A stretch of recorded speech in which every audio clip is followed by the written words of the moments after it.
আসসালামু আলাইকুম। সবাই কেমন আছেন? আশা করি সবাই সুস্থ আছেন, ভালো আছেন। আজকে আমি বাটা মাছ দিয়ে পুঁই শাকের দারুণ মজার একটি রেসিপি আপনাদের মাঝে শেয়ার করব। এই গরমের মধ্যে কিন্তু বাটা মাছের এই রেসিপিটা খেতে কিন্তু ভীষণ ভালো লাগে। তো বন্ধুরা, রেসিপিটি তৈরি করার জন্য এখানে আমি পুঁই শাক কেটে বেছে ধুয়ে পানি ঝরিয়ে নিয়েছি। পুঁই শাকের এরকম ডগাগুলো কিন্তু দিয়েছি। খুবই কচি দেখে আমি পুঁই শাকটা নিয়েছি। আর এখানে আমি দুটা আলু এভাবে একটু লম্বা লম্বা করে কেটে নিয়েছি। আর এখানে পুঁই শাকের ডগাগুলো কেটে নিয়েছি। এখানে আমি বাটা মাছ হলুদ লবণ দিয়ে 10 মিনিট মেখে রেখে দিয়েছি।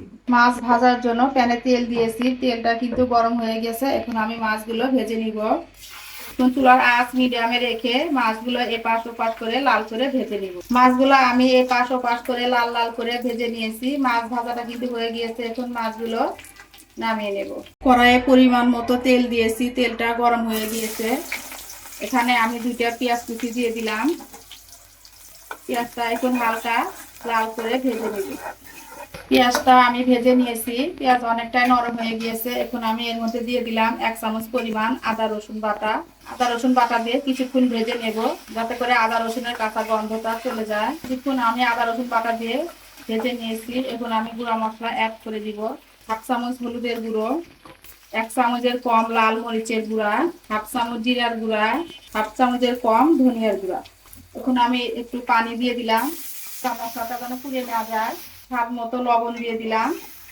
এখন আমি মশলাটা 3-4 মিনিট একটু সময় নিয়ে খুব ভালোভাবে কষিয়ে নেব।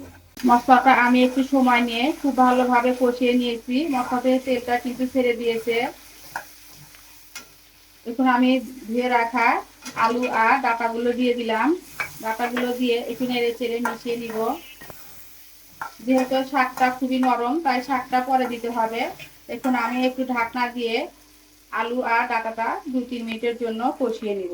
ঢাকনা দিয়ে কিছুক্ষণ আমি কষিয়ে নিয়েছি। ডাঁটা আর আলুটা খুব সুন্দরভাবে কষানো হয়েছে। ডাঁটা আলু কিন্তু অনেকটাই পরিমাণ সিদ্ধ হয়ে গেছে।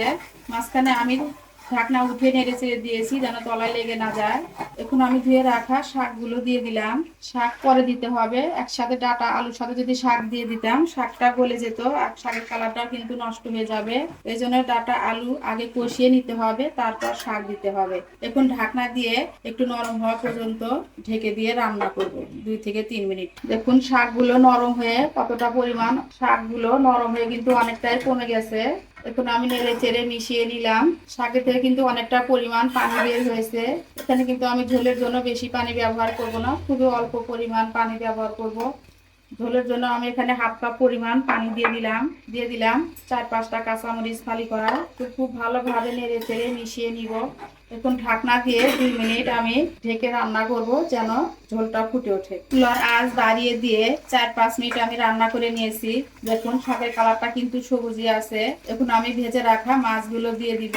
ছোট বাটা মাছ যদি এভাবে একটু শাক সবজি দিয়ে রান্না করা যায়, তাহলে খেতে কিন্তু ভীষণ ভালো লাগে। যে কোনো ছোট মাছ বা বড় মাছ এভাবে রান্না করলে খেতে অনেক বেশি ভালো লাগে।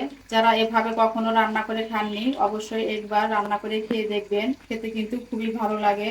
এই গরমে এরকম একটা মাছের ঝোল থাকলে কিন্তু আর কোনো কিছু লাগবে না, শুধু এই এক পদ দিয়ে আপনি ভাত খেতে পারবেন। তো বন্ধুরা, মাছ দিয়ে আর বেশিক্ষণ রান্না করব না, 2 থেকে 3 মিনিট ঢাকনা দিয়ে চুলার আঁচ বাড়িয়ে দিয়ে রান্না করে নিব। রান্নাটা কিন্তু আমার একদম কমপ্লিট। দেখুন ঝোলটা কিন্তু অনেকটাই কমে গেছে।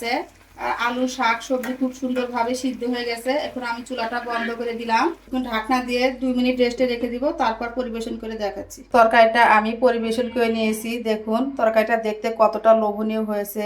এভাবে অবশ্যই একবার ট্রাই করে দেখবেন।